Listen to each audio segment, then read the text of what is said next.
Bismillah. Assalamualaikum warahmatullahi wabarakatuh. Innal hamdalillah nahmaduhu wa nasta'inuhu wa nastaghfiruh. Wa na'udzu billahi min shururi anfusina wa min sayyiati a'malina. May yahdihillahu fala mudilla lahu wa may yudlil fala hadiya lahu. Asyhadu an la ilaha illallah wahdahu la syarika lah wa asyhadu anna Muhammadan abduhu wa rasuluhu la nabiyya ba'dah. Kumaha Bapak daramang sadayana? Ibu damang? Alhamdulillah. Alhamdulillah, puji dan syukur kita panjatkan kepada Allah Subhanahu wa taala, yang mana pada pagi kali ini Allah Subhanahu wa taala memberikan kesempatan kita untuk berkumpul di majelis ini. Di majelis yang semoga dengannya Allah memberikan ilmu yang bermanfaat. Di majelis yang semoga dengannya Allah menambahkan iman kepada kita, menambahkan ketakwaan kepada Allah, dan mengantarkan kita kepada istiqomah dan diwafatkan di dalam keadaan husnul khatimah. Salawat dan salam semoga tercurah kepada Nabi kita, Nabi besar Nabi Muhammad sallallahu alaihi wasallam, kepada keluarganya, kepada sahabatnya, kepada tabi'in, dan kepada orang beriman hingga akhir zaman.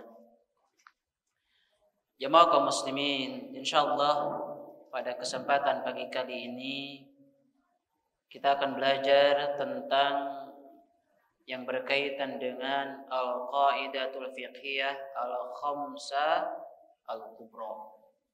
Jadi 5 kaidah fikih besar. Istilahnya para ulama menyebutkan qaidah al-fiqhiyah al-kubra. Berarti menunjukkan qaidah fikih ini adalah qaidah yang hatta orang awam harus paham, bukan hanya para penuntut ilmu. Makanya dikatakan sebagai qaidah fiqhiyah al-kubra. Di tema kami memberikan tema 5 kaidah penting, 5 kaidah fikih penting gitu ya. Pasti dasar lupa. Ya.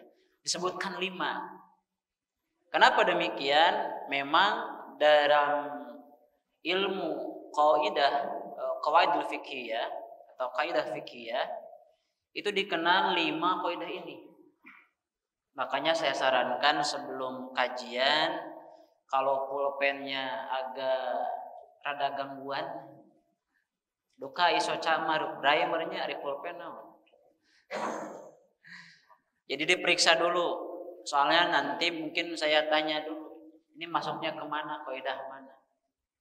Agar kita benar-benar bisa belajar ya, maksud dan penerapan. Bukan hanya maksud, tapi penerapan kaidah ini kemana larinya.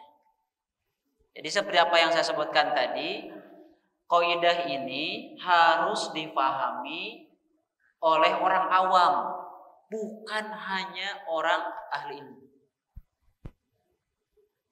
Makanya kita tidak akan menyampaikan tentang kaidah yang rumit. Ini kaidah yang satu, pokok. Kemudian kedua, mudah dipahami. Ketiga, banyak turunannya. Bisa jadi dari satu kaidah itu bisa jadi melahirkan sekitar 700 kaidah yang lain atau 70 kaidah yang lain. Karena tidak mungkin kaidah kubra hanya dia untuk satu masalah, tidak. Itu untuk berbagai macam masalah yang nanti menghasilkan menghasilkan kaidah-kaidah yang lain dalam permasalahan umum atau permasalahan tertentu. Itu namanya kaidah kubra. Karenanya jemaah kaum muslimin, jika kita belajar fikih, ya, kemudian kita tidak dibangun di atas kaidah-kaidah, maka itu bukanlah belajar fikih.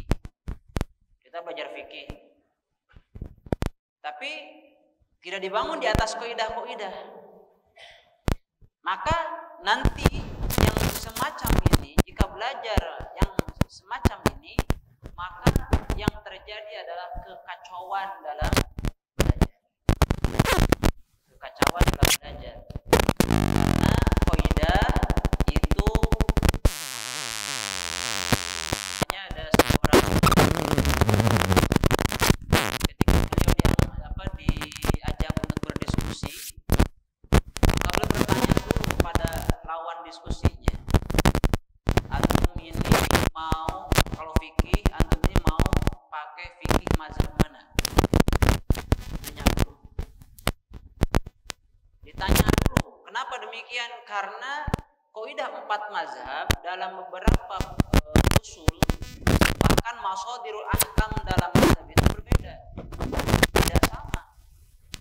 Ada persamaan tapi berbeda. Maka tidak bisa misalkan kalau ingin diskusi tentang sebuah permasalahan, kemudian kita memiliki kaidah yang disepakati bersama, maka selamanya kita akan pernah tidak. Jadi kalau misalnya kita ngobrol ya tentang berdiskusi masalah apa, harus satu dulu yang disepakati bersama. Karenanya dalam masalah ini jemaah kaum muslimin, dalam masalah dikatakan Imam Ibnu Taimiyah agar seseorang itu berbicara sesuai dengan ilmu dan bisa adil. Jadi ketika memakai kaidah, kita ini akan berbicara dengan ilmu. Yang pertama, yang kedua bisa berbuat adil. Artinya tidak mengedepankan hawa nafsu karena dia ilmu dan adilnya ada. Ya, jadi tidak bisa tidak bisa ngaco gitu ya. Tidak bisa ngaco. Karena seorang mufti jika dia berfatwa maka wajib meletakkan kaidah-kaidah tersebut dan menerapkan atas permasalahan yang datang. Sampai-sampai dalam beberapa perkataan para ulama, kalau misalkan kita ingin mencari sebuah solusi apapun, maka kita harus belajar kaidah pokok ya.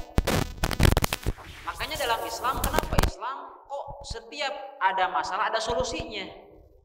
Pasti. Kenapa? Karena diantaranya ada kaidah-kaidah yang mana kaidah tersebut sangat lengkap. Baik itu dalam masalah ibadah, baik itu muamalah, atau dalam masalah apa? Dalam kasus keseharian kita, masalah hidup kita. Ya, kadang orang itu jelimet, sulit untuk dinasihati. Salah satu contoh ini saya melihatkan di lapangan. Sulit untuk dinasihati karena dia memiliki apapun itu menurut kaidah sendiri. Jadi dinasihati hirup cek sorangan. Jadi dia tidak memiliki apa kaidah yang dipahami dalam syariat. Jelimet. Makanya kata Imam Asy-Syafi'i rahimahullah, jika kita berbicara dengan orang bodoh, maksud bodoh di sini adalah dia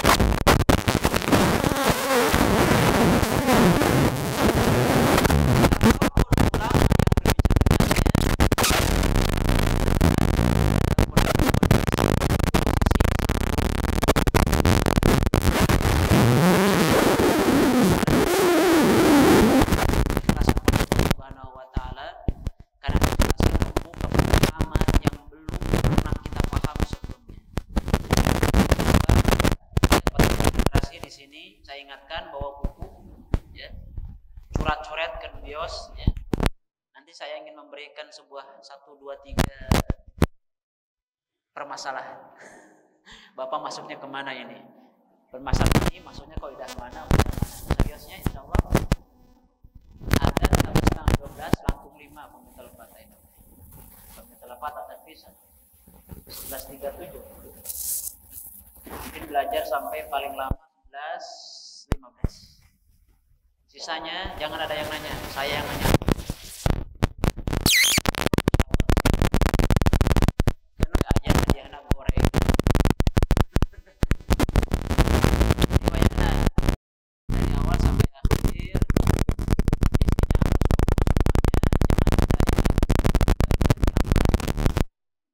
Tapi kedah dilenyepan ya cariosan ya.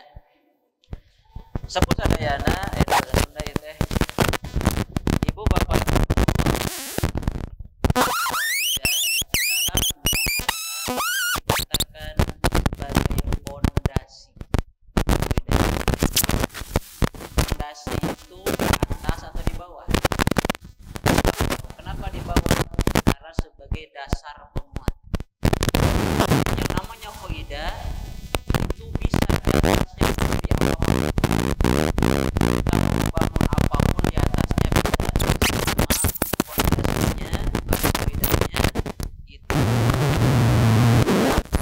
Dan dinamakan kaidah di sini ya tentunya yang dimaksud adalah dasar-dasar syar'i, mencakup hukum-hukum yang luas dari permasalahan fikih.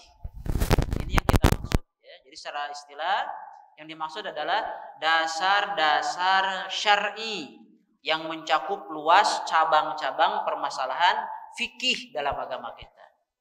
Ini adalah kaidah. Ya, kaidah. Kalau fikih apa terjem ininya? Sering saya sebutkan. Kalau fikih itu apa? Secara bahasa atau secara mudahnya apa? Fikih itu faham. Jadi kalau tidak faham bukan orang fakih. Makanya kenapa saya tadi katakan 15 menit atau 10 menit terakhir kita tanya, saya ingin tanya Bapak paham atau tidak. Masalah ini agama kita jamaah kaum muslimin menjadikan Al-Qur'an, menjadikan agama di dalamnya itu terdiri dari berbagai kaidah. Dalam bahasa Indonesia rumus mungkin. Rumus rosem. Mungkin bahasa Indonesia rumus lah, ya. Rumus mungkin sama ya, betul tidak? Rumus segi panjang. Persegi panjang luasnya berapa? Panjang kali lebar. Oh iya, rumus.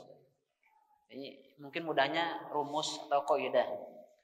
Kalau di kita di orang Indonesia memahami kalimat kaidah itu enggak sulit karena banyak bahasa Indonesia yang itu justru bahasa Arab awalnya.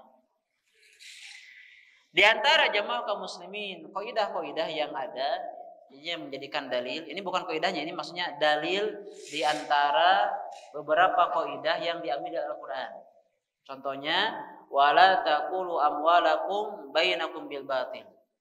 Jangan pernah kalian memakan harta salah seorang di antara kalian dengan cara batil. Dalam surat Al-Baqarah 188. Ini salah satu contoh. Ini kaidah. Berarti setiap sesuatu pengambilan harta orang lain secara batil itu haram. Itu kan ininya. Maka nanti di sana kita lihat bagaimana cara pengambilan harta yang batil. Maka para ulama membagi dua nanti. Batil itu ada yang karena dolim, ada yang karena permainan.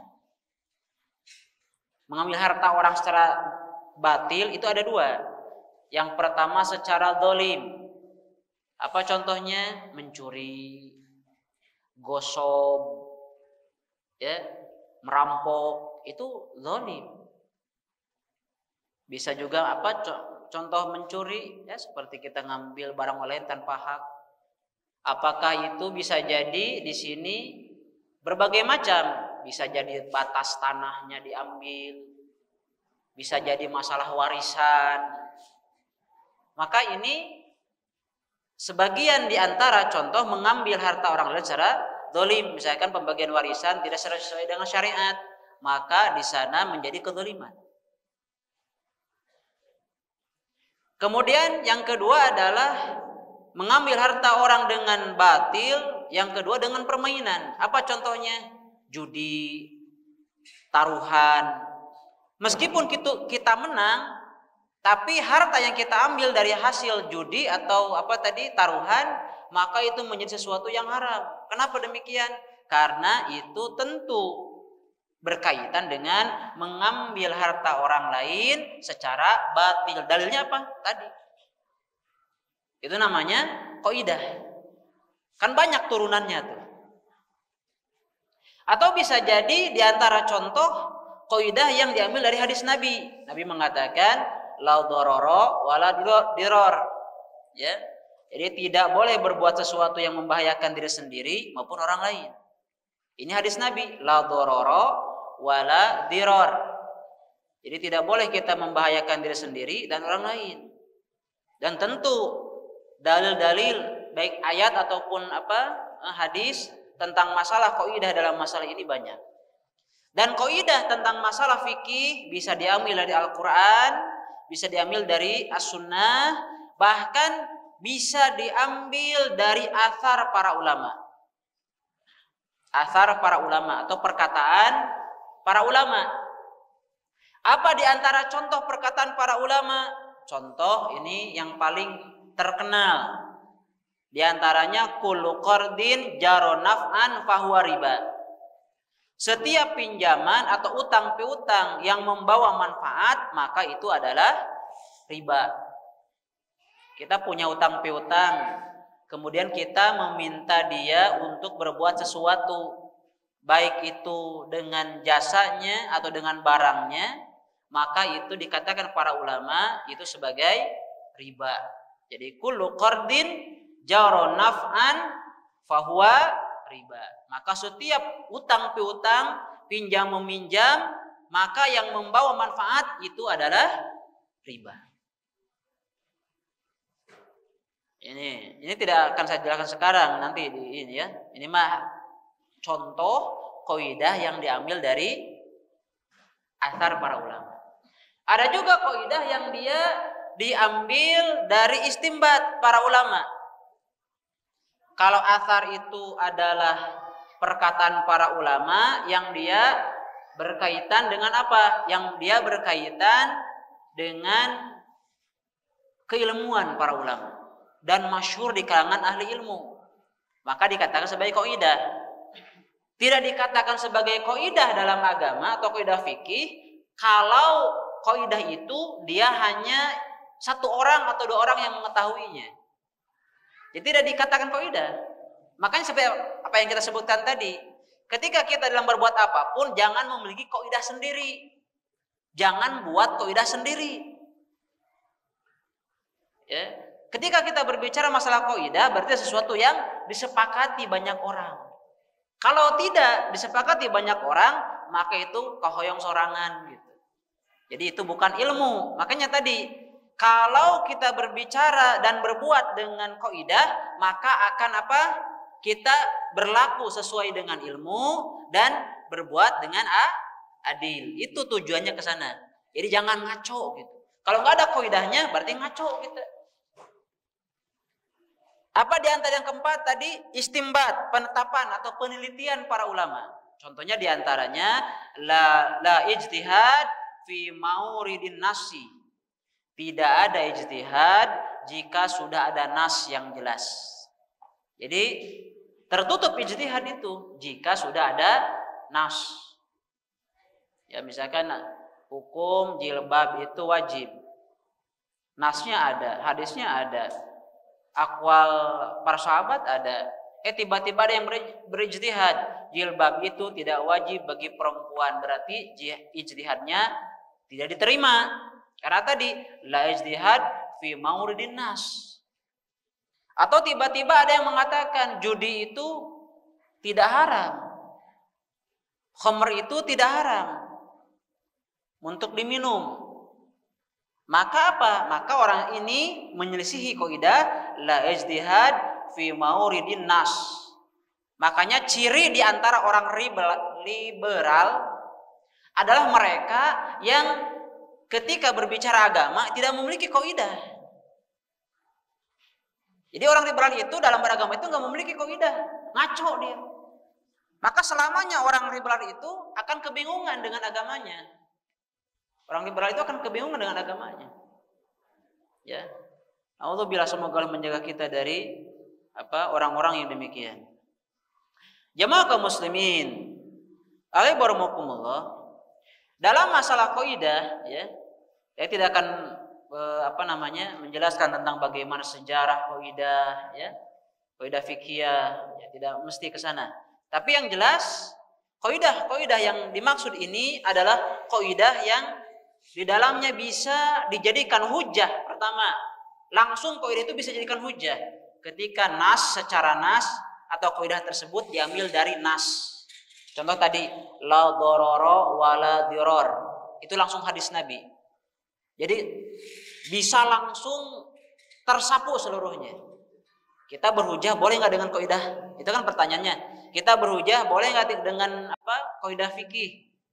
Maka kita rinci. Kalau langsung dari nas, kaidahnya dari nas. Hadisnya atau lafaz dari hadisnya. Seperti tadi, la dororo wala diror. Maka bisa jadi langsung itu dijadikan hujah secara mutlak. Tetapi apabila jamaah kaum muslimin kaidah itu berupa ijtihad para ulama, ijtihad ini, maka ini bisa dijadikan sebagai penopang atau pendukung dari masalah yang timbul kepada kita. Jadi kalau nas sudah jadi langsung jadi dalil ijtihad, dalil nas dan langsung bisa diambil dan bisa dijadikan hujah. Hujah itu sesuatu yang dikatakan dalil yang kuat yang tidak bisa dirubah dan tidak bisa dipatahkan, namanya hujah. Makanya kalau misalkan ada hujah yang bisa dipatahkan, maka itu menunjukkan itu ijtihad. Itu apa? Ijtihad. Apa kaidah yang 5 ini? Catat jangan keliru nih. Dan ini dikatakan oleh para ulama kaidah kubro. Ingat, ini apa namanya? Kaidah kubro. Yang pertama adalah tentang hadis Nabi innamal a'malu binniyat. Jadi amal perbuatan itu tergantung niatnya. Nanti kita jelaskan. Saya ingin menyebutkan dulu kaidahnya apa, kemudian nanti kita jelaskan insyaallah. Dan masyhur kaidah ini dikenal dengan al-umuru bimaqasidiha. Al-umuru bimaqasidiha. Apa maksudnya ini? Jadi semua urusan itu tergantung pada tujuannya. Ini kaidah pertama Jadi diambil dari hadis Nabi innamal a'malu binniyat, dan innamal a'malu binniyat ini masyhur di kalangan ahli ilmu dengan istilah kaidah al-umuru bimaqasidiha. Al-umuru bimaqasidiha. Jadi semua perkara itu tergantung pada apa? Tujuannya. Nanti kita jelaskan insyaallah. Yang kedua adalah apa yang kedua? Al-yaqin la yazulu bisyak. Al-yaqin la yazulu bisyak. Apa maksudnya? Sesuatu yang yakin tidak bisa hilang dengan sebuah keraguan. Ini kaidah. Sesuatu yang yakin tidak bisa hilang dengan keraguan. Apa tadi Arabnya? Al-yaqin la yazulu bisyak. Al-yaqin la yazulu bisyak. Ini kaidah yang kedua. Nanti kita jelaskan ini agar Bapak mengetahui langsung 5. Takut nantinya enggak sempat dijelaskan. Maka tulis dulu 5-5-nya. Yang ketiga adalah al-masyaqqatu tajlibu taisir. Al-masyaqqah tajlibu at-taisir. Al-masyaqqah tajlibu at-taisir. Apa maksudnya? Kesulitan membawa kemudahan. kesulitan membawa kemudahan. Ini kaidah yang ketiga. Yang keempat, la dharara wala dirar. La dharara wala dirar. Tidak boleh berbuat sesuatu yang membahayakan. Ya, bagi siapa tadi? Diri sendiri maupun orang lain. Ini yang keempat, la dharara wala dirar. Yang kelima adalah al-adatul muhakkamah. Al-adatu muhakkamatun. Jadi sebuah adat kebiasaan itu bisa dijadikan sandaran hukum. Ya. Sebuah kebiasaan itu bisa dijadikan sebagai sandaran hukum. Kita ulangi. Kaidah pertama apa tadi, Pak? Innamal a'malu binniyat. Yang masuk di kalangan ilmu dengan kalimat al-umuru bimaqasidiha. Yang kedua, al-yaqin la yazulu bisyak. Apa terjemahnya?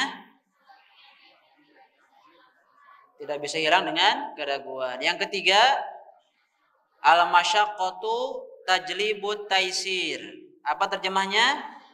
Kesulitan membawa kemudahan. Yang keempat, la dharara wala dirar. Apa terjemahnya? Nah, tidak boleh berbuat sesuatu yang membahayakan bagi diri sendiri ataupun orang lain. Yang kelima apa? Al-adah muhakkamah. Apa terjemahnya? Sebuah adat kebiasaan itu bisa dijadikan sandaran hukum. Ini adalah kaidah kubro. Kaidah apa? Kubro. Karenanya jamaah kaum muslimin, alaihi warahmatullah, ya. Imam Syafi'i rahimahullah, ada perkataan yang bagus ini dari Imam Syafi'i. Imam Syafi'i mengatakan, "Falaisa tanzilu fi ahadi min ahli dinillah nazilatun illa wa fi kitabillahi dalilu ala sabilil huda fiha," kata beliau. Beliau mengatakan, tidak ada suatu masalah baru pun yang menimpa seorang yang memiliki pengetahuan agama ini kecuali dalam Al-Quran telah ada jawaban dan petunjuknya. Maksudnya apa? Imam Syafi'i ini menyampaikan bahwa orang yang mengetahui kaidah fikih itu bisa menyelesaikan permasalahan dalam agamanya, ya. Karena apa? Karena semua kaidah sudah ada jawabannya pada Al-Quran dan petunjuknya di sana. Jadi terkadang kita tidak tahu dalilnya ini, tapi tahu kaidahnya. Maka ya bisa bisa mengantarkan kepada kita wasilah untuk menguasai fikih-fikih yang datang. Karena apa? Karena coba seperti ini, contoh sedikit. Di zaman dulu itu tidak ada yang namanya mobil, adanya unta, adanya kuda, adanya hewan tunggangan yang lainnya. Di zaman sekarang bukan hanya yang di darat, bahkan ada yang di udara. Dulu mah tidak ada yang menunggangi elang.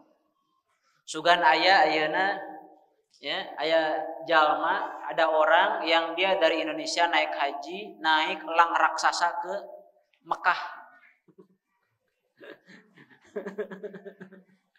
Ya, tidak ada ini kecuali dalam film. Nah, tidak ada ini. Ya, maka apa? Maka ada kaidah, istilahnya kaidah nawazil. Apa kaidah nawazil itu? Kaidah apa? Fikih nawazil, kaidah nawazil. Fikih nawazil, fikih kekinian, turunan. Seperti halnya sekarang, dulu ngobrol antara orang yang berada di Indonesia dengan orang yang di luar negeri. Ya, misalkan di Mekah ketika itu misalkan nggak bisa kita ngobrol. Sekarang bisa memiliki HP, bahkan bisa melihat wajah dan yang lainnya. Bisa tidak kaidah ini ada kaidah yang lain atau yang baru dalam membahas ini? Tidak cukup, tapi tidak boleh kalau kaidah yang baru, kaidah yang lama juga bisa dipakai. Hanya penerapannya. Jadi orang yang belajar fikih dia akan terarah hidupnya, Pak, dalam segala hal. Bukan hanya dalam ibadah, tapi dalam segala hal. Orang yang belajar ilmu usul fikih, ilmu qawaidul fiqhiyah, ilmu fikih, maka apa? Terarah hidupnya. Kadang orang yang hancur hidupnya itu nggak punya arah. Karena apa? Karena kurang ilmu. Kurang tahu bagaimana ini saya harus berbuat. Terkadang tahu dalil, tapi nggak tahu kaidah, bingung dia. Kemana ini? Makanya di sana kenapa kita wajib bertanya tentang ahli ilmu itu? Karena mereka mengetahui tentang apa? Kaidah-kaidah dalam segala hal. Karenanya jamaah kaum muslimin, keutamaan orang yang dia mempelajari kaidah, yang pertama, dia akan mendapatkan banyak permasalahan yang mencakup kaidah yang dia pelajari. Jadi artinya cukup baginya satu kaidah bagi permasalahan yang banyak. Itu yang pertama. Yang kedua adalah, ya, seperti apa yang kita sebutkan tadi, kaidah fikih ini bermanfaat bagi hal-hal yang kontemporer atau yang kekinian. Tadi kita dikatakan ada istilah apa? Fikih nawazil. Ya. Mungkin yang lain juga mengatakan fikih waqi. Nah, sama, ketika bicara fikih waqi berarti fikih di zaman ini. Yang ketiga adalah apa? Mengetahui indahnya syariat ini dan mengetahui intisari syariat kita, syariat agama kita. Jadi syariat Islam akan diketahui oleh orang-orang yang memiliki kaidah, yang memahami kaidah. Contoh, Islam itu mudah, Islam itu tidak memberatkan, ya. Islam itu akan selalu cocok dalam segala zaman. Jadi hati-hati, Islam itu akan cocok dalam segala zaman. Zaman apapun maka Islam itu cocok. Gak ada istilah Islam itu ketinggalan zaman, tidak ada. Jadi seorang muslim itu bukan orang yang ketinggalan zaman. Karena Islam itu akan selaras dengan zaman yang terus berkembang. Ya, makanya keliru jika ada seorang yang dia menganggap dirinya beragama, akan tetapi dia ya tidak mengikuti perkembangan dalam masalah kehidupan. Contoh misalkan seperti ini, ya, ada lampu, ya, ada pengeras suara dan yang lainnya. Ini hal-hal yang hal-hal yang tidak ada zaman dulu. Tetapi dengan kaidah fikih, maka ini adalah hal yang mubah. Yang keempat adalah apa? Agar, ini yang penting nih, agar ilmu fikih kita kokoh, nggak hancur gitu, nggak rapuh. Kalau kaidah fikihnya punya paham, maka kita akan kokoh ilmu fikihnya. Jamaah kaum muslimin, kaidah yang pertama yang akan kita bahas, apa tadi kaidah pertama?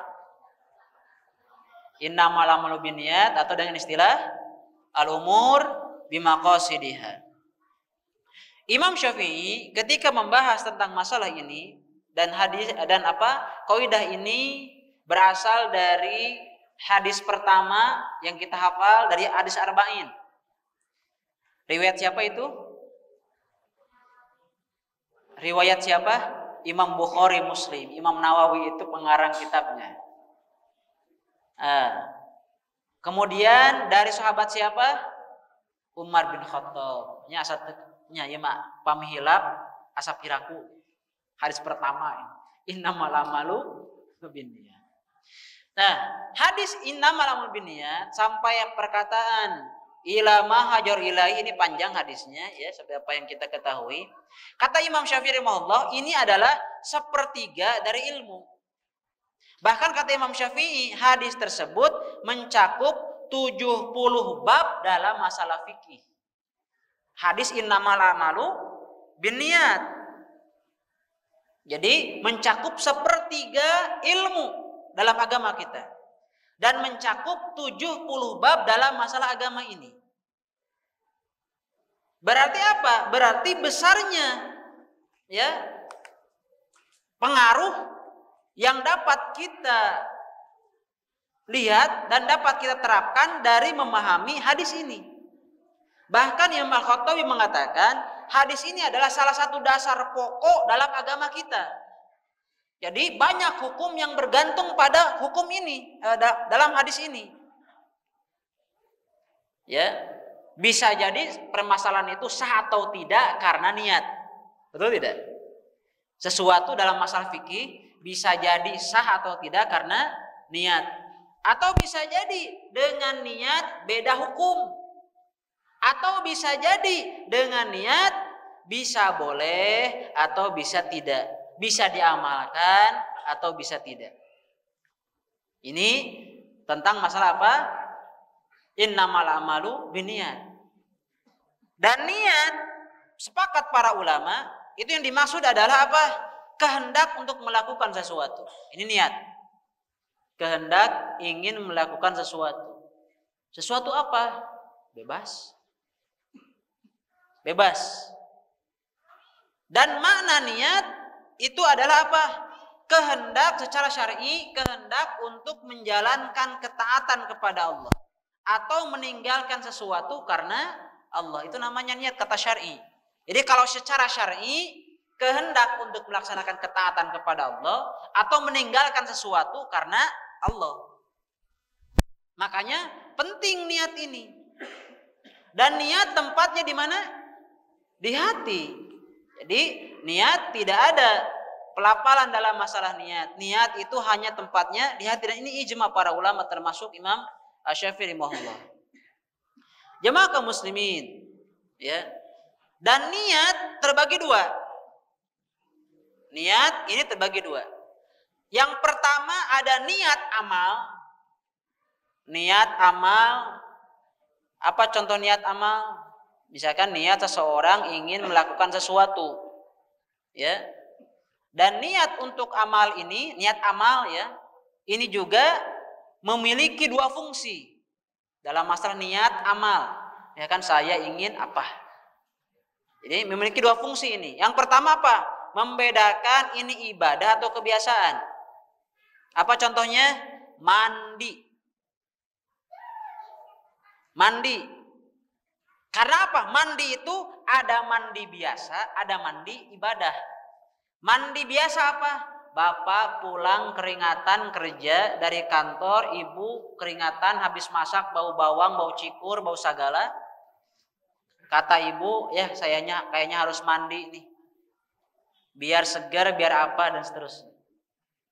Maka mandi yang seperti ini dikatakan mandi kebiasaan. Tidak ada unsur yang berkaitan dengan apapun. Ini pokoknya saya mau mandi. Atau dia bukan habis kerja, tapi kebiasaan dia mandi sehari 2 kali. Bapak berapa kali sehari? Atau samingon sekali Jumat Tungkul? Curiga abdi ya. Jadi mandi berapa kali? Tadi orang ini mengatakan kebiasaan orang ini mandi pagi-pagi sore misalkan. Atau mungkin Bapak mah 5 waktu panggintannya. Nah, husnudon sapertos lauk cenah. Kemudian dia sebenarnya tidak keringatan, tapi sana karena sudah kebiasaan mandi sehari 2 kali, pas ketika sore itu nggak apa, agak gimana gitu. Kalau nggak mandi itu, maka dia mandi. Berarti mandi ini adalah mandi kebiasaan. Secara hukum asal tidak berpahala. Karena apa? Dia ini apa? Rutinitas biasa. Mandi. Tapi berbeda ketika ada seseorang yang dia mandi karena hadas besar. Hadas besar itu pertama bisa karena beresnya haid atau nifas. Kalau perempuan. Atau bisa jadi karena janabah. Melaksanakan jima antar suami istri. Maka orang yang habis haid atau wanita yang habis haid atau nifas atau laki-laki atau perempuan yang habis janabah, kemudian dia mandi, maka mandi ini dihukumi ibadah dan mandi ini dihukumi wajib. Jadi beda. Makanya niatnya, ketika niat kita untuk menghilangkan hadas besar berbeda dengan niat mandi rutinitas. Ya kan, dalam hati berniat, ya Allah saya niat untuk menghilangkan hadas besar fardu lillahi ta'ala dalam hati kita. Nah, sudah kelas. Berarti menunjukkan apa? Ini ibadah. Karena mandi besar tujuannya untuk menghilangkan hadas besar agar bisa sholat misalnya. Ini jadi ibadah. Atau jamaah kaum muslimin, yang kedua adalah untuk membedakan satu ibadah dengan ibadah yang lain. Kalau tadi yang pertama untuk apa? Membedakan mana kebiasaan, mana ibadah. Kalau ini yang kedua fungsinya untuk apa? Membedakan satu ibadah dengan ibadah yang lain. Contoh, ada orang yang dia masuk masjid. Ada yang dia meniatkan untuk sholat tahiyatul masjid. Ada orang yang meniatkan untuk qobla zuhur, sholatnya. Apakah dia sama hal ini? Beda. Ibadahnya sama tidak?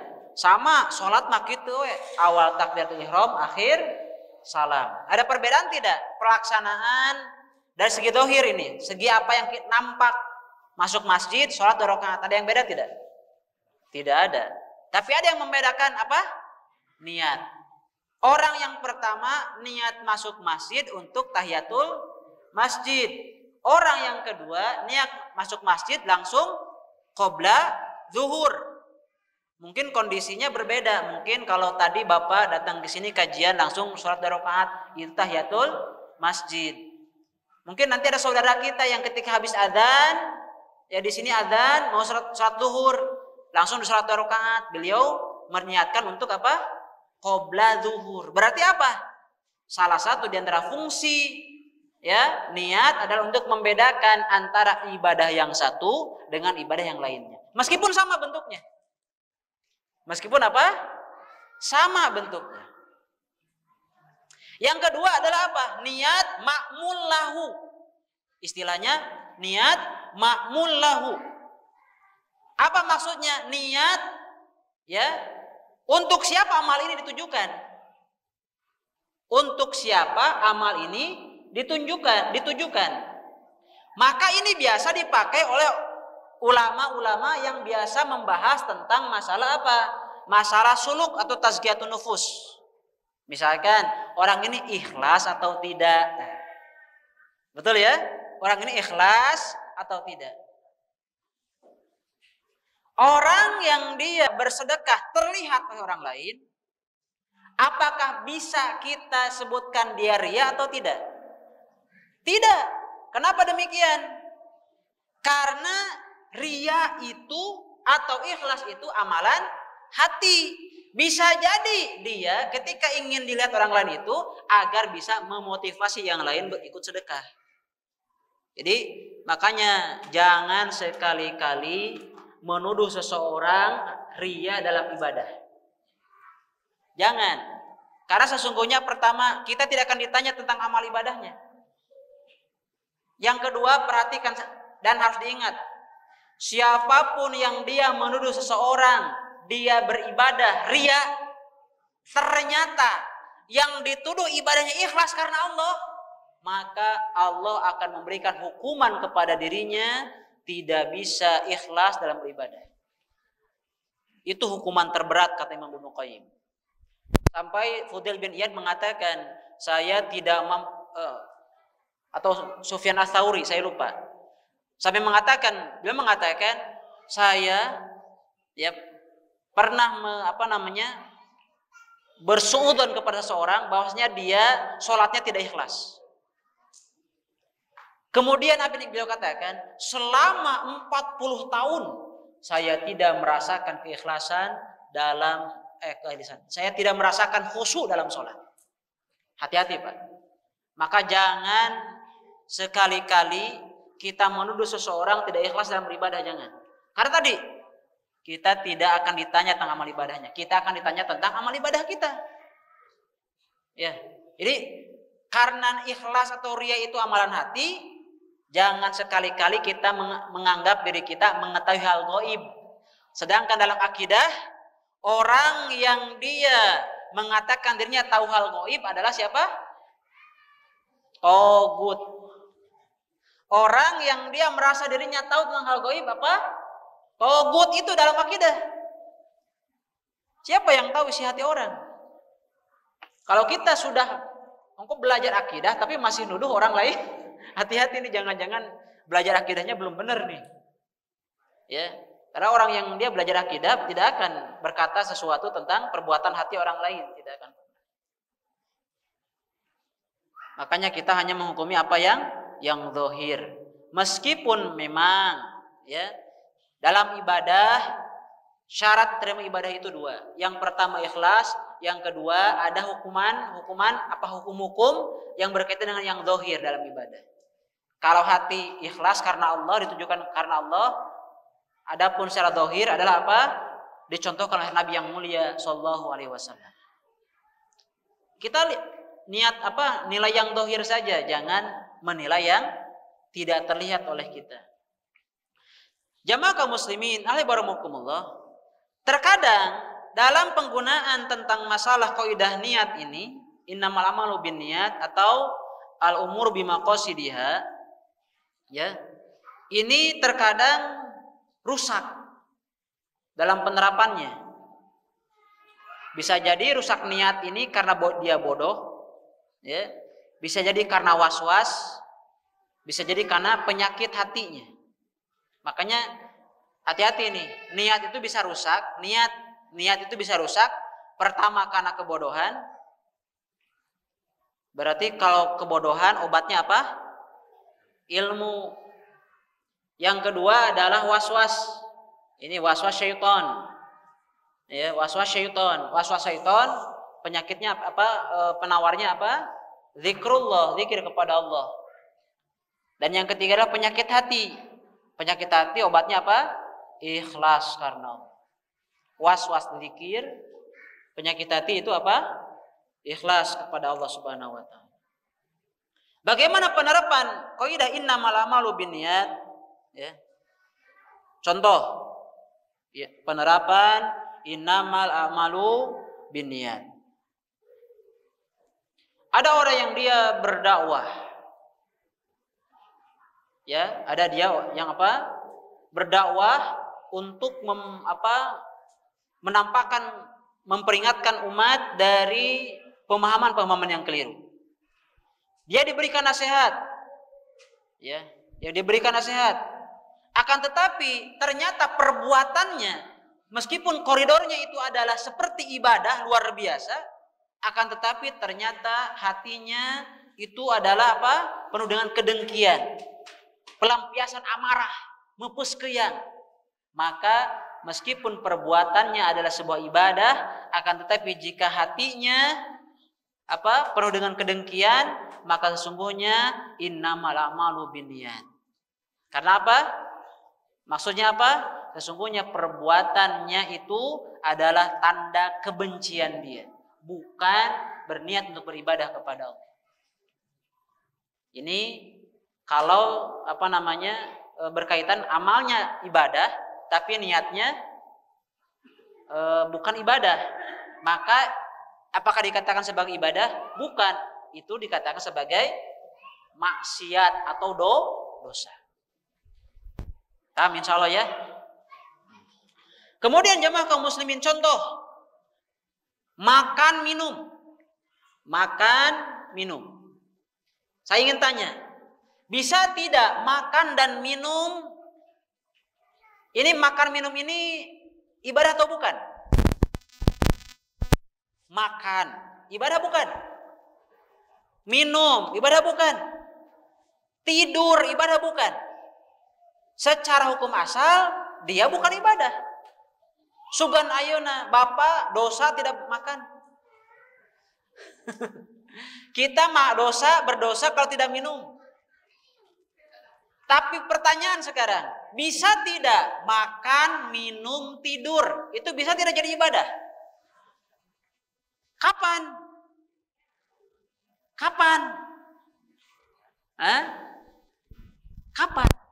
Iya niat. Ya, niat gimana ini? Kurang paham.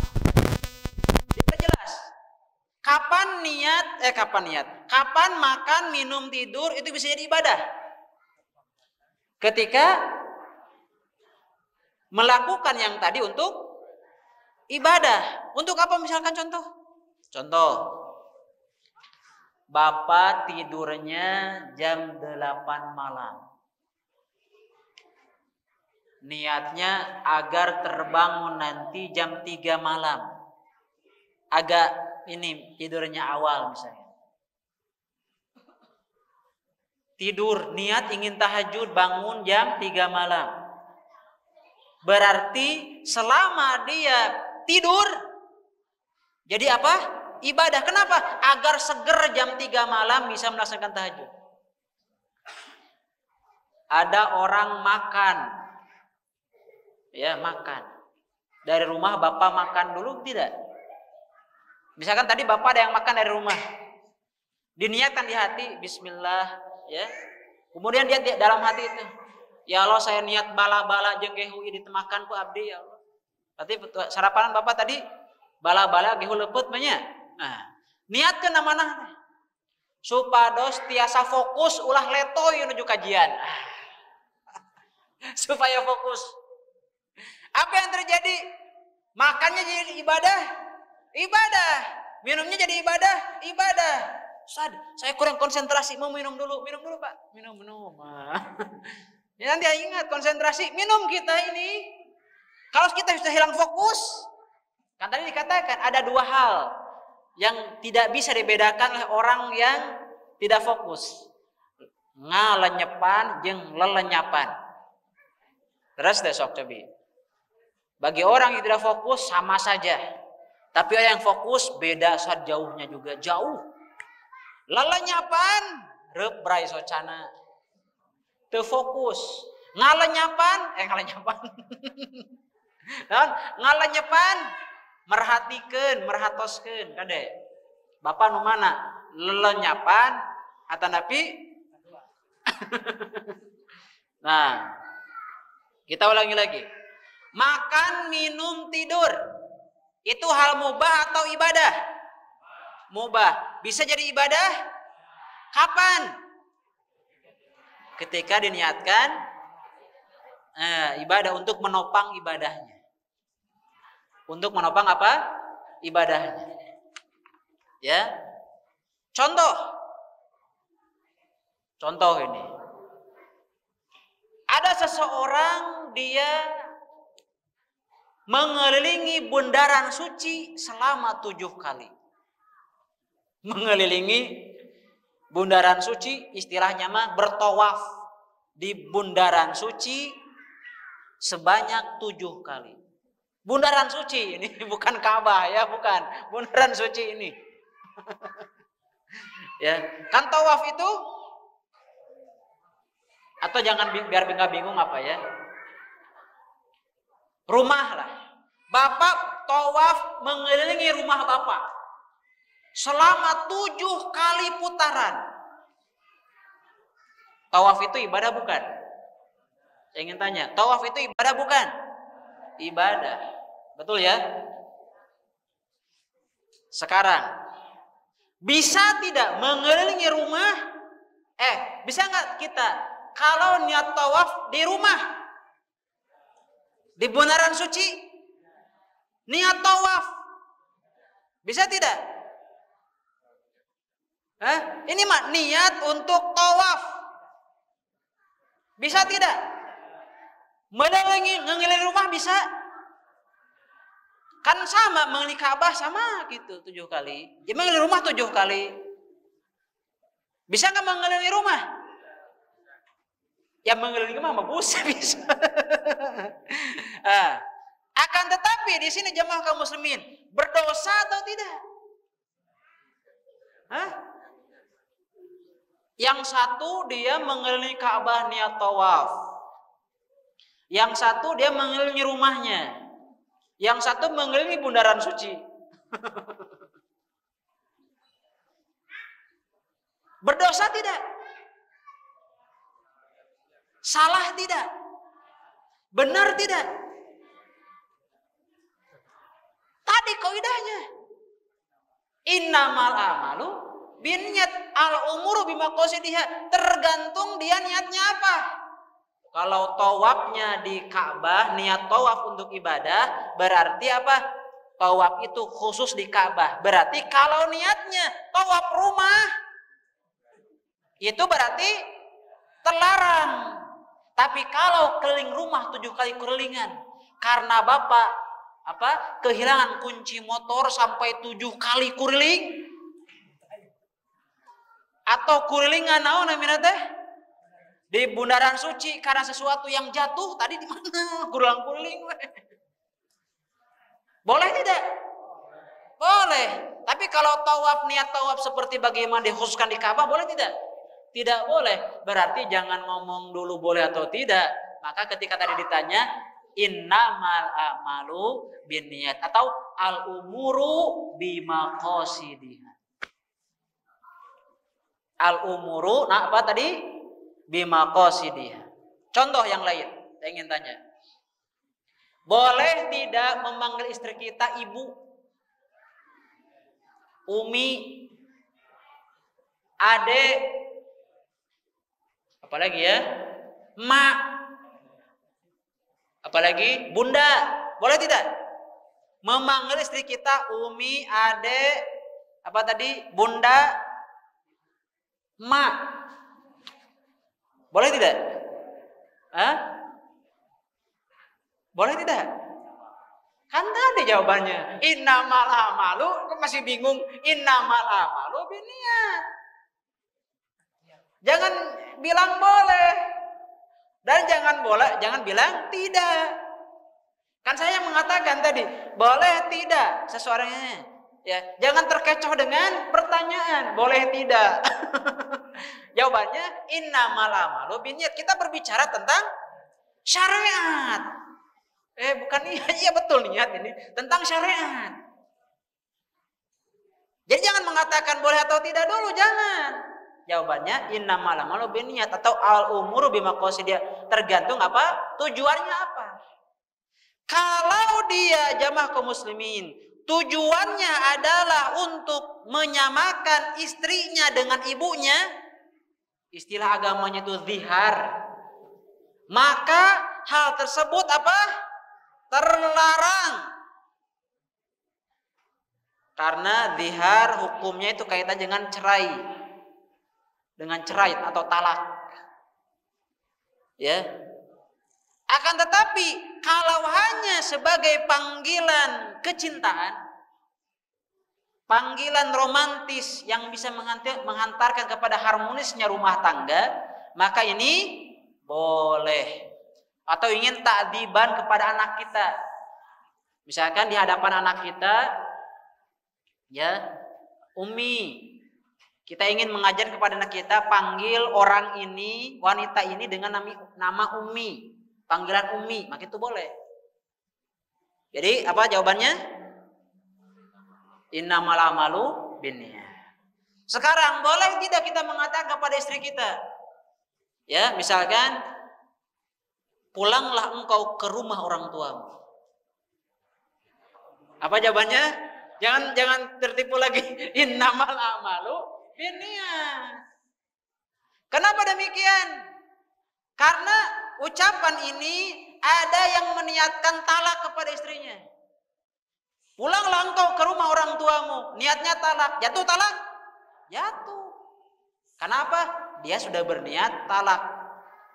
Tapi kalau misalkan dia tidak berniat talak, apakah jatuh talak? Tidak. Paham ya? Itu adalah apa namanya? Penerapan di antara sekian penerapan innamal a'malu binniyat. Duh, jam 11 ya. Gerdeg gak ya, ya. Yang kedua, apa kaidahnya tadi? Al yaqin la yazulu bisyak. Ya. Jadi kaidah ini ya yang berkaitan dengan bahwasanya keyakinan tidak bisa hilang dengan keraguan. Ini diantara dalilnya ya wa ma yattabi'u aktsaruhum illa dzann inna dzanna la yughni minal haqqi syai'a, surat Yunus ayat 36. Ini dalilnya. Dalam hadis tentang hadis orang yang dia apa? Orang yang dia ragu dalam sholat atau ketika wudhu, ada sesuatu di dalam perutnya, maka dia bingung untuk menentukan apakah dia kentut atau tidak. Maka ya jamaah kaum muslimin, Nabi memberikan solusi. Ya, maka perhatikan ada suara atau baunya atau tidak.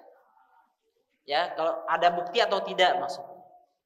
Nah, artinya tidak boleh keraguan dijadikan sebagai sandaran, termasuk tidak boleh sesuatu yang dia samar-samar dijadikan bukti, tidak boleh. Harus yang yakin, baik saksi ataupun bukti. Salah satu contoh seperti apa yang dalam hadisnya ya, dalam dalilnya. Seseorang dia berwudu, ini penerapannya nih ya, al yakin la yazul bisyak. Dia ragu kentut atau tidak. Biasanya ini terjadi kepada bapak-bapak atau ibu-ibu, dan paling umumnya ibu-ibu. Paling umumnya apa? Ibu-ibu ini.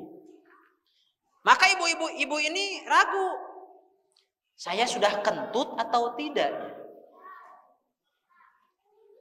Maka ingat, al-yaqin la yazulu bisyak. Berarti ibu ini tadi memiliki wudu, betul tidak?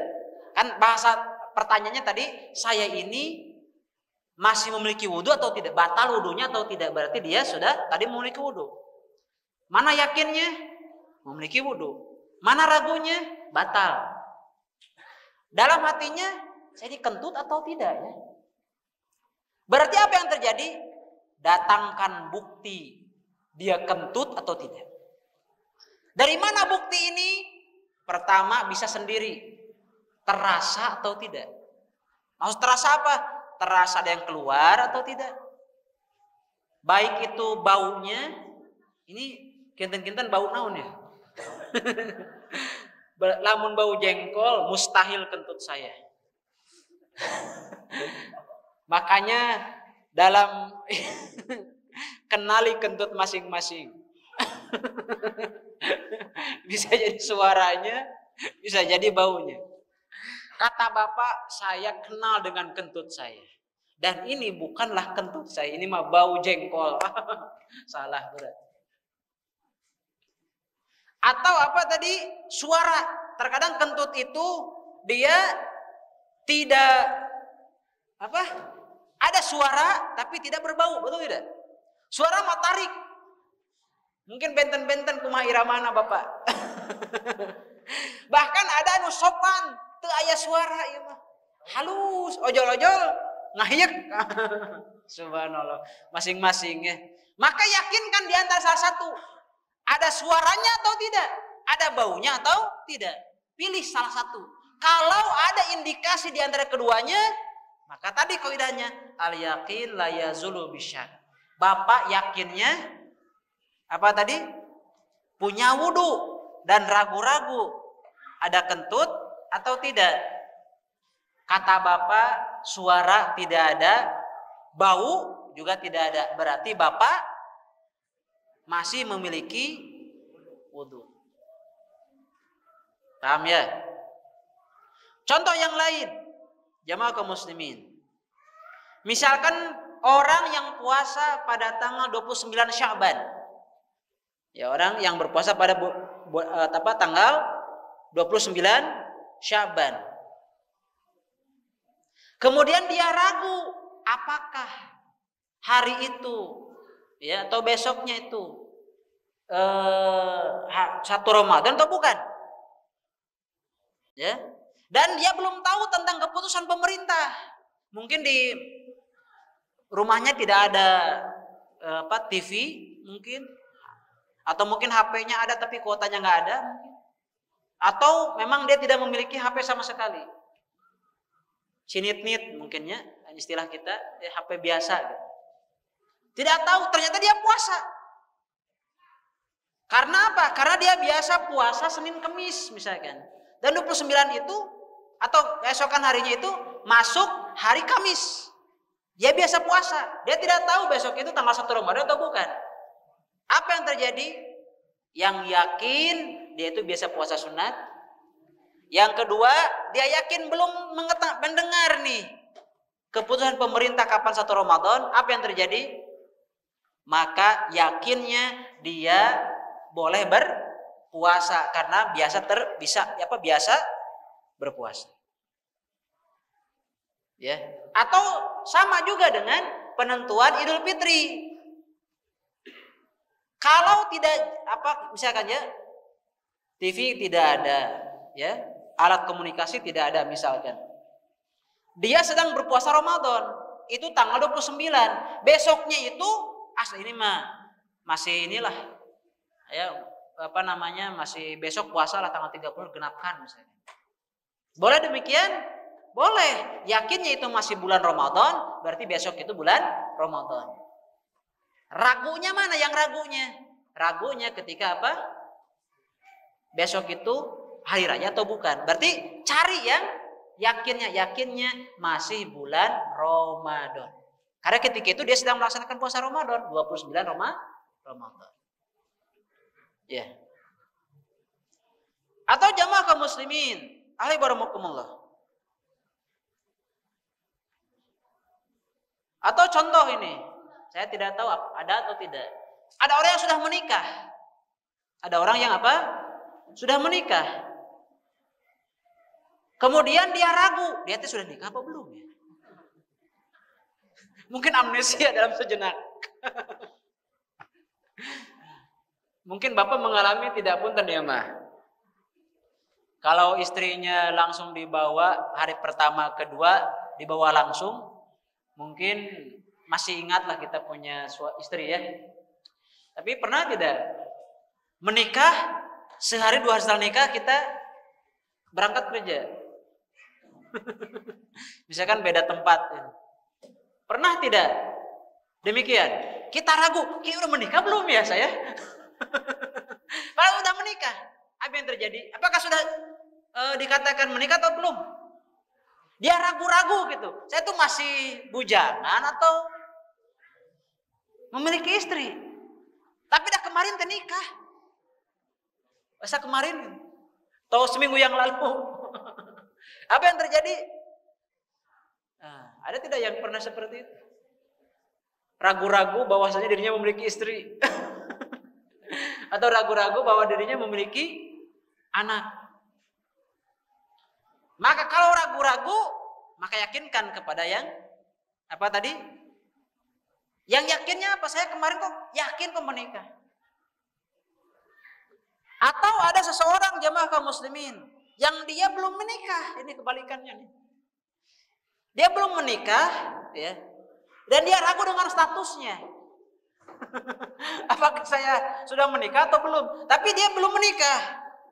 Maka dalam masalah ini dia dihukumi sudah menikah apa belum? Belum. Dia dihukumi belum menikah. Termasuk hal ini juga salah satu contoh tentang masalah muamalah. Saya sudah bayar hutang apa belum ya kepada dia? Ingat. Coba angkat tangan yang bisa. Ada keraguan di sini. Saya sudah bayar hutang apa belum kepada dia ya? Apa yang akan kita ambil? Kita sudah bayar apa belum? Ingat, ininya soalnya. Saya sudah bayar hutang kepada teman atau belum ya? Apa yang diambil? Ketika menggunakan kaidah al-yaqin la yazulu bisyak. Apa? Saya sudah bayar hutang apa belum kepada dia ya?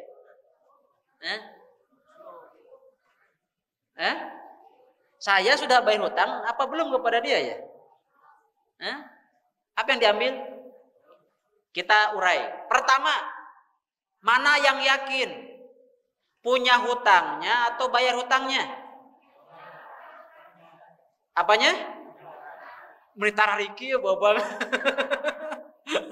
Tukang hutang unggul. Mana yang ragu? Coba ibu perhatikan, bapak perhatikan kalimat saya. Saya sudah bayar hutang apa belum kepada dia ya? Mana yang yakinnya? Punya hutang. Mana yang ragunya? Ragunya itu bayar hutangnya.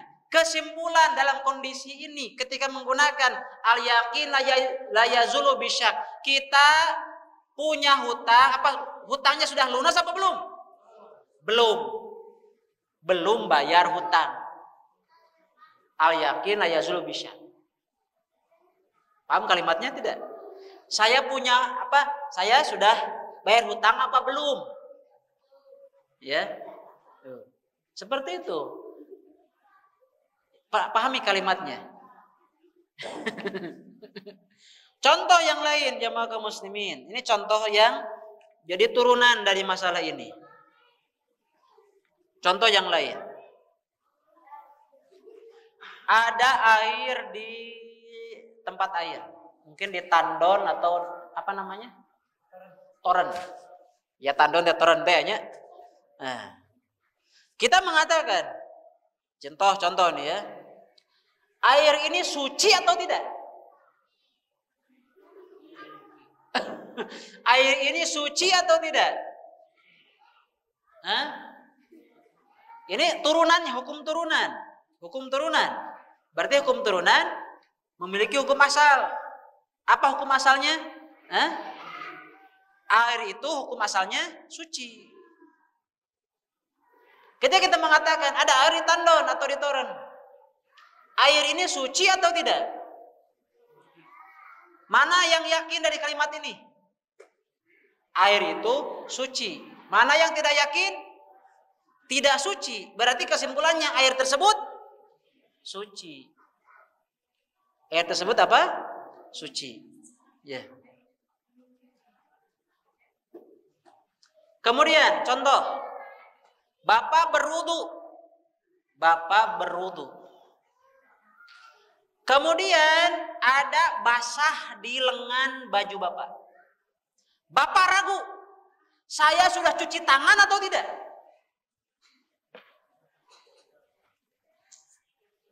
Lengan basah. Bapak ragu, Bapak cuci tangan atau tidak ketika wudhu?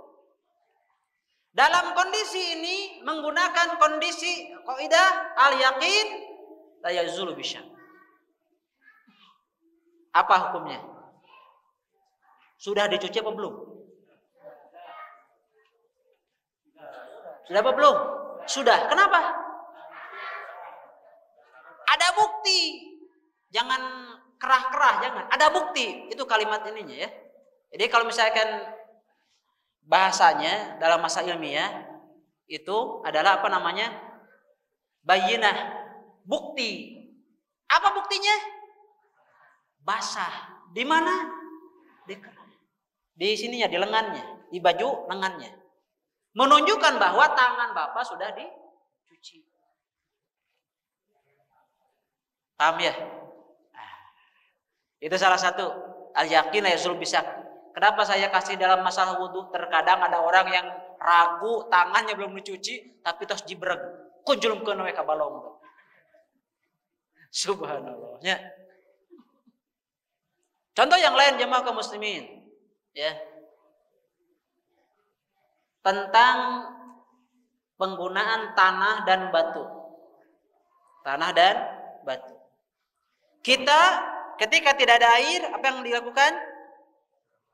Kita menggunakan tanah dan batu. Nah, ya.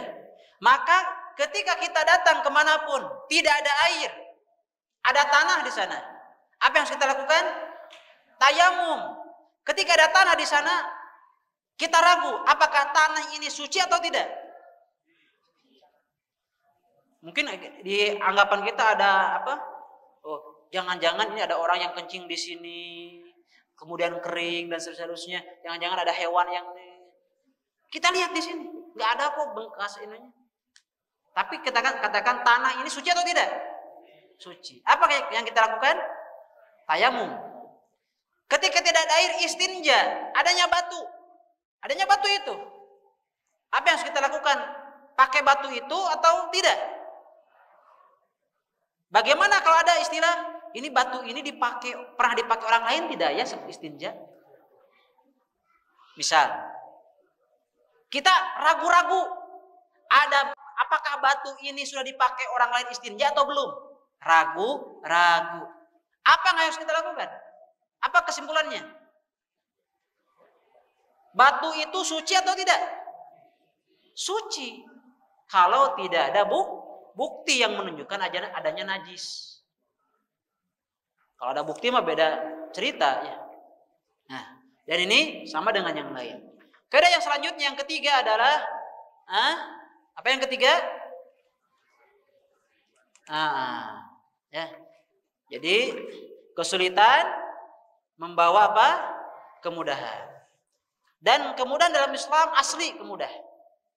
Ya, dan ada juga yang dijadikan kemudahan tersebut karena sebab. Ingat, hukum asal agama syariat kita adalah mudah. Banyak dalilnya, ya. Dan kemudahan itu bisa dijadikan bisa terjadi karena apa? Sebab. Sebabnya apa? Dan dalam masalah kemudahan ini ada aturan. Pertama, karena ada udzur. Ya.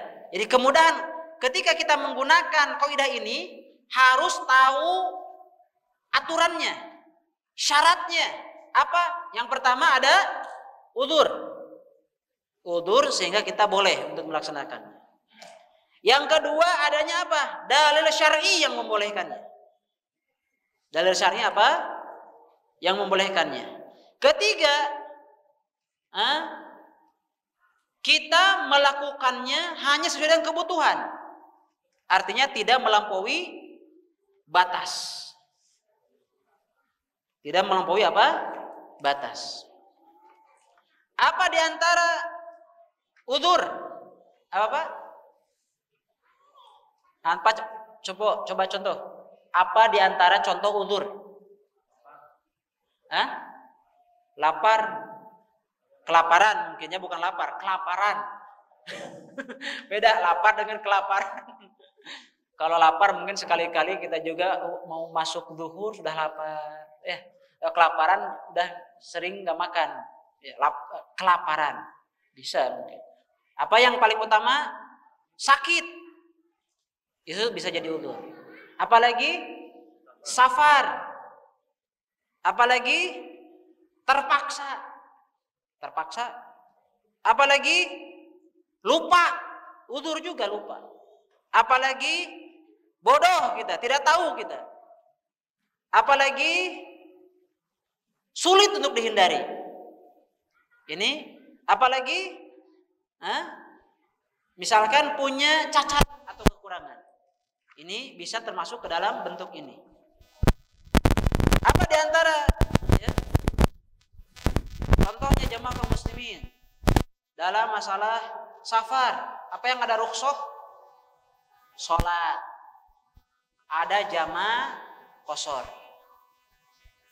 Apa kemudahan ketika sakit? Wudu diganti dengan tayamum. Tidak bisa berdiri salat, duduk. Itu salah satu di antara. Kemudian terpaksa, apa contohnya? Contohnya kelaparan. Apa contoh kelaparan? Contohnya memakan bangkai. Ada bangkai makan, tapi hanya sebatas ngaganjal wungkul. Ulah mekal ke anjing.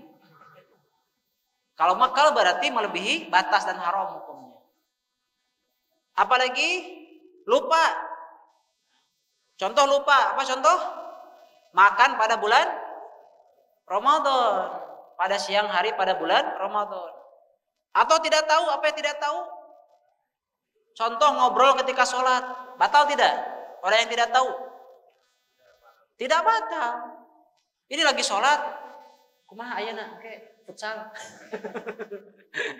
Ngobrol ketika sholat. Tapi dia tidak tahu hukumnya. Bahwasanya ngobrol ketika sholat itu batal. Dan dia tidak tahu.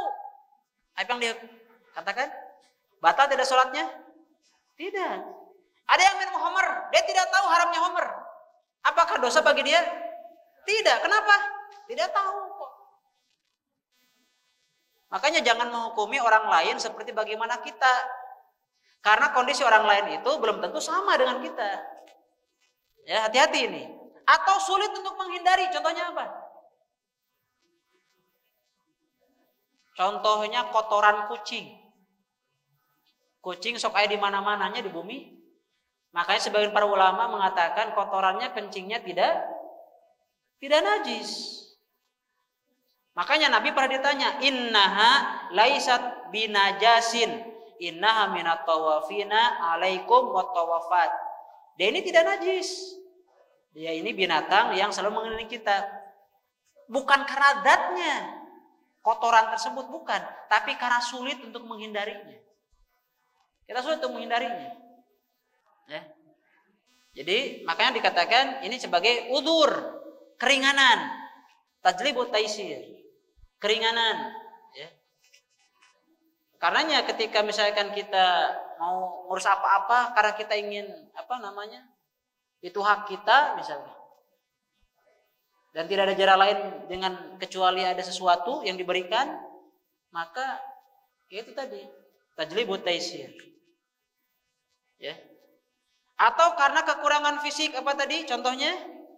Orang yang bisa tidak memiliki kaki misalkan. Ya. Apa yang terjadi? Tidak berdiri tapi dia duduk. Dan dalam tajlibut taisir ini bisa dijadikan, dialihkan ke bentuk yang lain. Dialihkan ke bentuk yang lain. Apa contohnya? Bisa karena apa? Bisa digugurkan dari kewajiban. Wajib kemudian digugurkan karena apa? Karena sesuatu udzur. Apa contohnya? Salat. Salat tidak diwajibkan bagi wanita yang haid dan nifas. Ini tajlibut taisir. Apalagi bisa jadi dirubah kurang dirubah jumlahnya. Tadi 4 rakaat dirubah menjadi 2 rakaat. Atau diganti dengan yang lain, tayamum.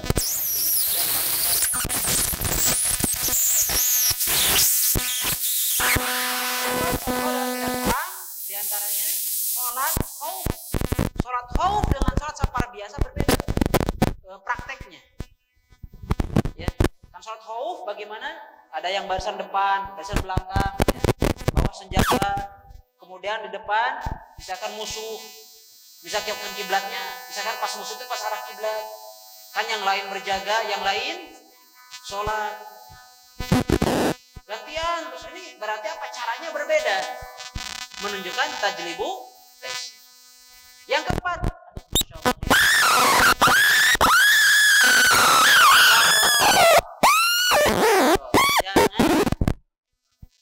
tidak boleh berbuat sesuatu yang membahayakan bagi diri sendiri ataupun orang lain. Ya, kita langsung penerapannya bagaimana ini? Penerapannya bagaimana? Contoh,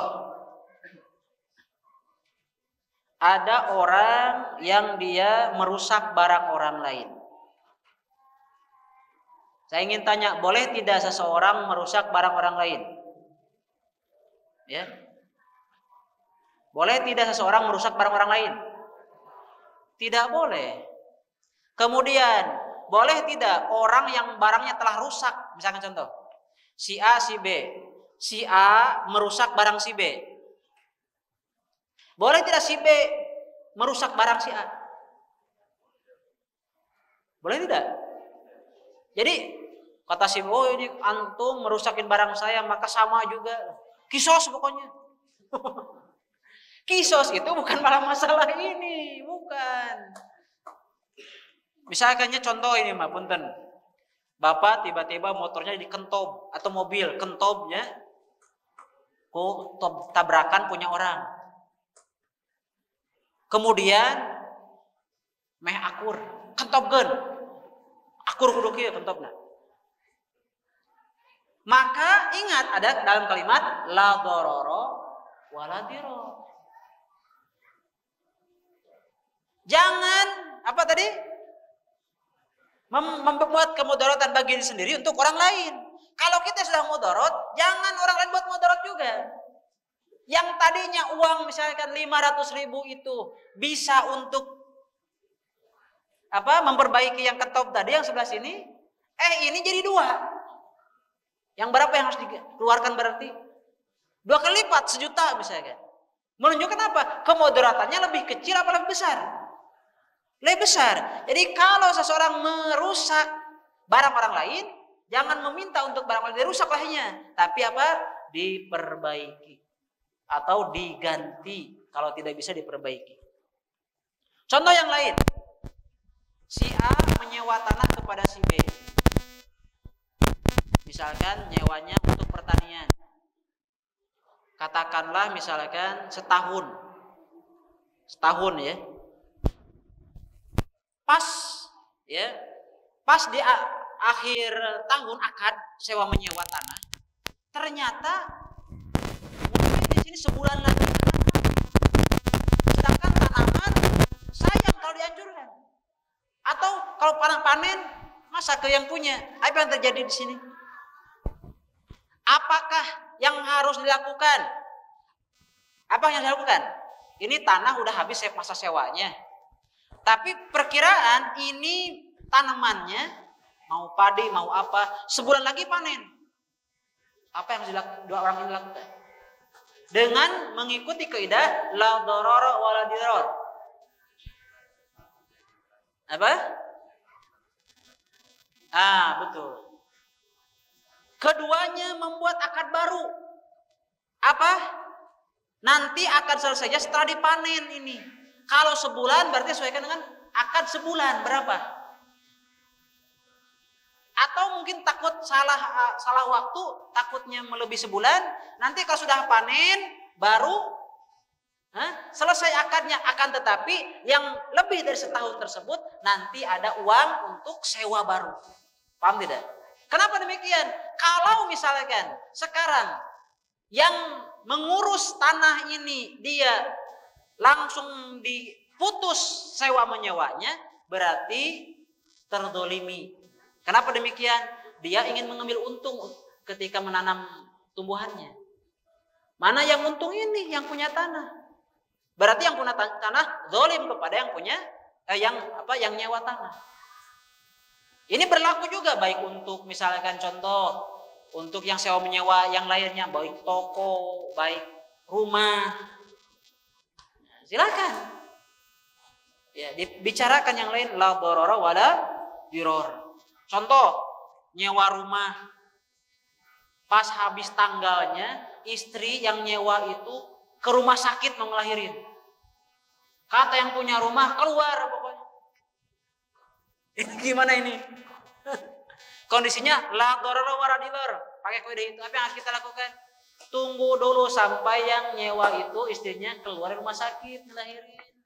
Kalau lebih ada akad di sini berapa lebihnya kan sebulan misalkan ya. Itu contohnya. Salah satu contoh, Pak. Contoh, ya. Yang terakhir karena ini 11:30, saya tidak akan banyak contoh untuk yang ini. Al-adah muhakkamah. Al-adah muhakkamah ini istilahnya uruf, kebiasaan. Ya, ini berlaku secara umum selama uruf tersebut tidak bertentangan dengan syariat. Apa di antara contohnya? Ya. Contohnya adalah nafkah seorang suami kepada istrinya. Punten, uruf orang Garut sabaraha nafkah kanu jantan istri. Berapa? Dengan catatan ini masih istri, belum memiliki anak. Berapa biasanya? Makan 3 kali. Betul tidak? Kita makan 3 kali ya. Orang Garut nih, makan 3 kali. 1 kali makan berapa? Anggap 10.000. Berarti minimal sehari 10.000. Badai jajan wajib tuh cek orang Garut. Ibu, jajan bakso wajib tuh. Secara umum jajan boleh sepekan sekali. Jajan bakso sepekan sekali. Sepekan sekali berapa? 15.000. Berarti sekali 30.000 kan? 30 kali 30 hari 900.000. 900 tambah bakso sabar tadi? Berapa? 960 pulsa. Berapa? 50.000 katakan. 1.010.000 listrik. Katakan 50, sejuta 60.000. Sabun? Hah? Sebulan berapa? Sebulan. Sabun tekan macam-macam, sabun piring, sabun badan, sabun rambut. Kosmetik istri. Pupurna, haslina, jadi aku tadi hasilnya naca nih. Katakanlah 300.000. Berarti paling tidak orang Garut bisa tentram tanpa jalan-jalan. Kan belum ke kajian seminggu sekali, ongkos. Betul tidak? Ini tanpa jalan-jalan, di rumah saja. Mungkin rekreasinya ke kebun dan adalah 1,5 juta. 1,5 juta versi orang Garut dengan hitungan seperti tadi. Itu urufnya. Berarti kalau ada seorang laki-laki yang menafkahi istri 500.000 sebulan, apakah itu sesuai dengan uruf? Tidak. Menunjukkan dia harus meminta maaf kepada istrinya. Ridho tidak diberikan nafkah 500.000 sebulan. Kalau ridho boleh? Boleh, karena hukum urufnya 1,5 juta. Sedangkan hukum itu dalil.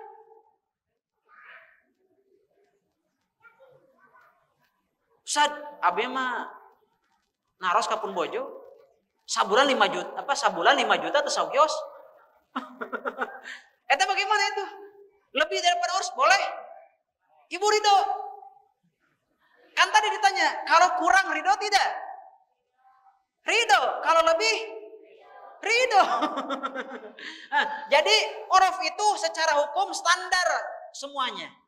Tapi kalau kurang harus meminta ridho kepada orang yang di bawah kewajiban kita. Siapa?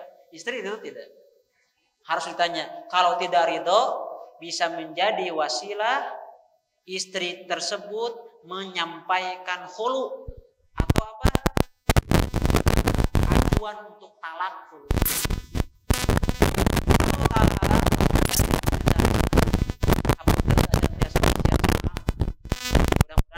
Sanesnya. Termasuk ini juga aturan-aturan yang berada di mahar, di pemerintah, itu tidak ada aturan masuk jam 8 atau jam 7. Di Quran itu ayat. Terus deh. Tapi ada muhakamah itu apa? Kebiasaan lembaga, misalkan sekolah tempat SD misalkan jam 7:30.